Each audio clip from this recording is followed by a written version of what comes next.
हाँ बड़की जीजी माने का परे, लेकिन गर्मी आज बहुत तेजी है ना बड़की जीजी। घाम इतने जोर लागत है कि हम का बताई निरावा के ना मन कहता यह अखियत आज 4 दिन से निरावा जाता है, निराई ना हुआ था कि निराई जाता बड़ा बड़ा धाना दूसरे छरछरात है। लेकिन चटकी लिया एक बात कही, तुअर रोज बतिया ना मानते आज तो तुअर बतिया मानब, गर्मियाँ सही बात होती है रे चटकी लिया। तुम्हें नारायण ली थी हम, पता नहीं कैसे ऐसे गुस्सा लाग जात कबो कबो,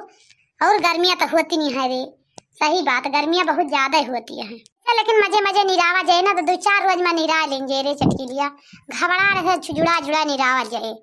बड़की जिज्जी अरिया बगलिया तो छाव बा किंचा, लेकिन आड़ पर जात है पेड़वा पलैया का नहीं तो हवैया बैरिया किंचा लागे तब देखता कितना वो छास है अरिया अरिया खेतवा के, यही से हमें लागत बैरिया और ना लागे तो खेतवा खा ले में बाय। हाँ हे बड़की जिज्जी निर्वहिया या काठी सीख के आई हुआ ना तका ठीक कहावा गावा जाए किंचा घमा सितिया हम कमा लागे भूला न रहवा जे जानियो। हाँ बड़की जिज्जी गाऊ तू किंचा भाई तू ही गाऊ तू नहीं दू जने तू ही गाऊ तू, हम ही अकेले पुरवाई त गाऊ तू हो का हम ही का उसका रह जाना थू तोहरे सब जने के भगवान सहुरवै नाही देहे बाटे। हाँ बड़की जिज्जी गाऊ तू तनिका गाऊ तू किंचा मनोरंजन होता है का बैठी यहाँ बिना फालतू का बकर बकर के बाटो ऐसा गाऊ तू टाइम पास हो जाता है, निरावो जावा जाता है। हाँ चला ठीक है बहुत अजीब का ना लागा चलता ही गाऊ लड़की दक्षिणा ही रे पुरवाई से बढ़िया नहीं मार बाई करबे का जाने लियो का बड़की जिज्जी। हाँ पुरवाऊ बे गावा तू। हाँ बड़की जिज्जी अरे गाऊ भूता पुरवाऊ बे न तो कहू तू। हाँ तो भैया बहनी हर आवाज निर्वाही अठी लेके आई आप सब कितना बड़ी सुंदर निर्वाही बा, तनिका कान लगाई के ध्यान से सुनत जाओ, पुराने जमाना का निर्वाही है भैया बहनिया अब बड़ी नीक निर्वाही बा, यही जाने ली भोले बाबा के ऊपर के निर्वाही आई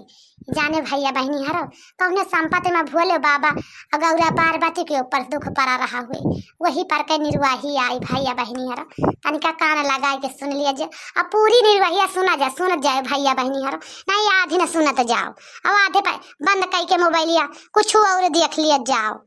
पूरा निर्वाहिया सुना जावा करो भैया बहनी हर ज्यादा बड़ी ना छोटी नहीं है ऐसे देर ना लागे गाँव में जाने भैया बहनी हर। रीमा झीमा बरसई बदरिया हो ना भुआला चुआई लागी तुअरी झपड़िया हो ना। रीमा झीमा बरसई बदरिया हो ना भुआला चुआई लागी तुअरी झपड़िया हो ना। चुआई लागी तुहारी झपड़िया भुआला भीगाई लागी हमारी चुनरिया हो ना। लगी तुहारी झपड़िया भुआला भीगाई लागी हमारी चुनरिया हो ना। भीगाई लागी हमारी चुनरिया भुआला ना भुआला जबाई चली हमनाई हरावा हो ना। भीगाई लागी हमारी चुनरिया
हमारी बचनिया तो मना मोरी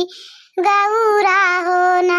गौरा जिनी जा तू अपने नहीं हरावा हो ना, हमारी बचनिया तो मना मोरी गौरा हो ना, गौरा जिनी जा तू अपने नहीं हरावा हो ना, दिलवा में रखबै गौरा हीरे दैला गौ भाइयो, गौरा भी गई नाही देबै तोरी चुनरिया हो ना, दिलवा में रखबै गौरा हीरे दैला गौ भाइयो ना, गौरा भी गई नाही देबै तोरी चुनरिया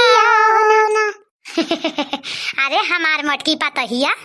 तै तो आज बड़ी सुंदर निर्वाही गाइस रे, मोटकी पतहिया हमार, हम तो कहन हमार मोटकी पतहिया काहे लायक नहीं, लेकिन यार तो हमार दिल जीत ली से दिल, हमार मोटकी पतहिया भाई। जा बूढ़ा तोहरे मन का कबो हम निर्वाही गौती ना रहन, आज कहाँ से तोहरे मन का ठहर गए,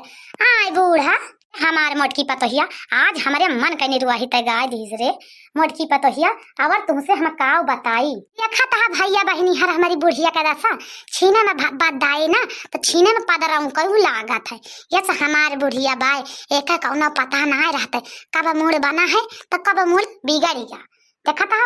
अगले गाना में वही गावत रहे निगनी वही गाय तई सुंदर तो एक बुढ़िया टुढ़िया का मूड आउट रहा आउट भैया बहनी हरो, अब वही का मूडवा फ्रेश हो गया फ्रेश, देखा था भैया बहनी हरो हमारी बुढ़िया दशा कैसे दांत फाड़ फाड़ के हंसतिया है।